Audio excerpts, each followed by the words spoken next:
euthanized because they were deemed unfit to breed, basically. Eugenics isn't just history. The spirit of the movement lives on today. Margaret Sanger was the head of Planned Parenthood. She was very fanatical in her promotion of eugenics. In fact, Planned Parenthood was all about birth control for the impoverished and lower classes to try to help improve the species.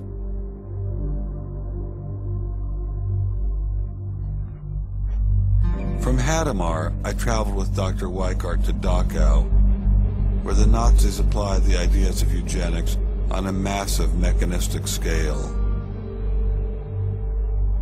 When it was a fully functioning concentration camp, and what was the purpose of it? I mean, part of it was to repress political enemies. What was the rest of the purpose? Well, beyond the repression of the political enemies, which was its purpose at the very beginning, then later on it transformed into repressing racial enemies. And sometimes those categories overlapped, because sometimes they thought that these people were political enemies because they were inferior biologically. The war itself was part of the Darwinian struggle for existence for Hitler. And he saw the extermination of the Jews as one of those fronts to this warfare going on as this Darwinian struggle for existence. Would you say that Hitler was insane? No, I wouldn't say he was insane. I think he had imbibed some very, very wrong ideas. And in fact, I think he took the logic of them in certain ways that brought him to take very radical solutions for them. Would you say he was evil? Oh, I'd definitely say he was evil. Is there such a thing as evil? Oh, I think there is. And is there such a thing as good? Oh, definitely. And evil can sometimes be rationalized as science. Oh, sure. And evil can sometimes be rational. When it's rationalized as science, and I think when it's rationalized in this particular way in particular, I think Hitler thought he was doing good. He thought he was doing good? Oh, I think so. He thought he was benefiting. He thought he was benefiting humanity by driving evolution forward and creating a better humanity.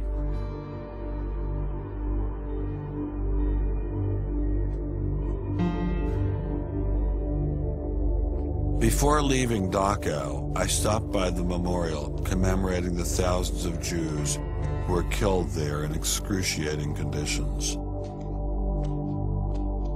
I know that Darwinism does not automatically equate to Nazism. But if Darwinism inspired and justified such horrific events in the past, could it be used to rationalize similar initiatives today?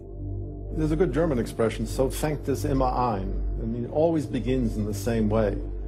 Something to remember in the context of United States discussions of euthanasia and abortion. It always begins in the same way. There seems to be an excellent argument for getting rid of useless people by killing them. Or at least it seems excellent to the people advancing the argument. It's a love affair with death, and the euthanasia and this movement going on, which I find appalling. And the idea is that immediately rid our society of anybody who might be a drain, and think of people in economic terms. And I think that's where some of the Darwin fits in, actually. It's just a devaluing of human life. First of all, if you take seriously that evolution has to do with, the transition of life forms, and that life and death are just natural processes, then one gets to be liberal about abortion and euthanasia. All of those kinds of ideas seem to me follow very naturally from a Darwinian perspective, a deprivileging of human beings, basically. And I think that people who want to endorse Darwinism have to sort of take this kind of viewpoint very seriously. And when we see an elite, and it is an elite that controls essentially all the research money in science, saying there is no such thing as moral truth, science will not be related to religion. I mean, it's essentially official policy of the National Academy of Science that religion and science will not be related. I mean, hey, that cuts off a lot of debate, doesn't it? What's going to happen if this doesn't change? Well, I think we're watching it happen, aren't we? I needed time to think, so I traveled to the birthplace of this idea.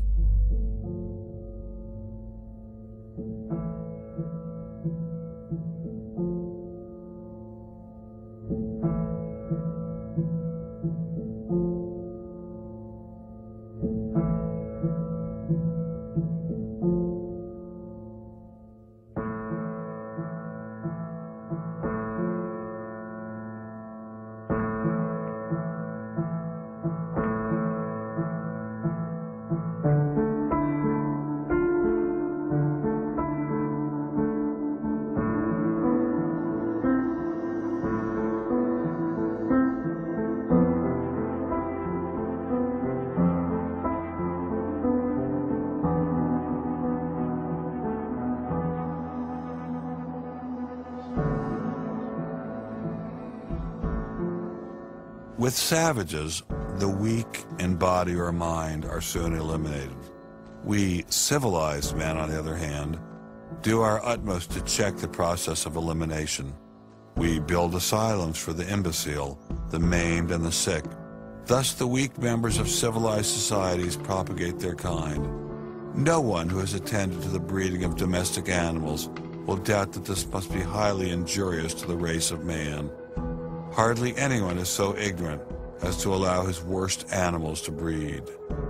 Charles Darwin, The Descent of Man, 1871.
Throughout the Cold War in Germany, there was this wall erected to keep ideas out.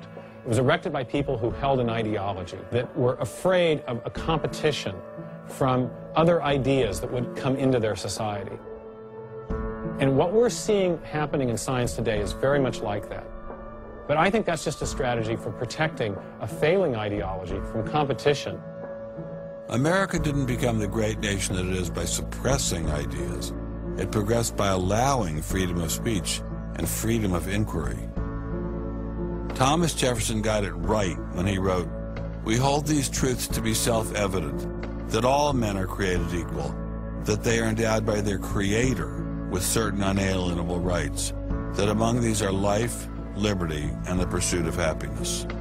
Hundreds of thousands of Americans have given their lives to protect these values, but now they're under threat once again.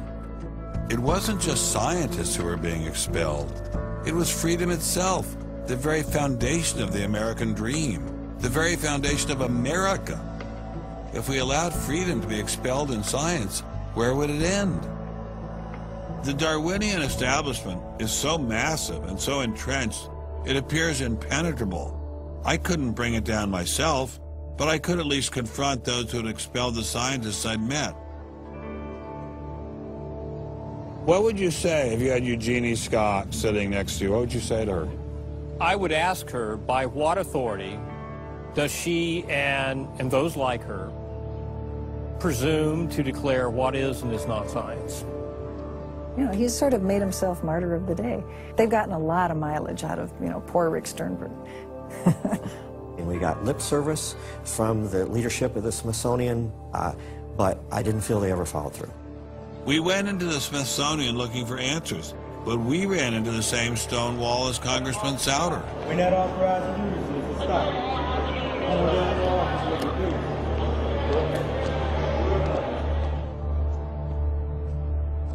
He said, nonetheless, you have to be disciplined, and I lost my job.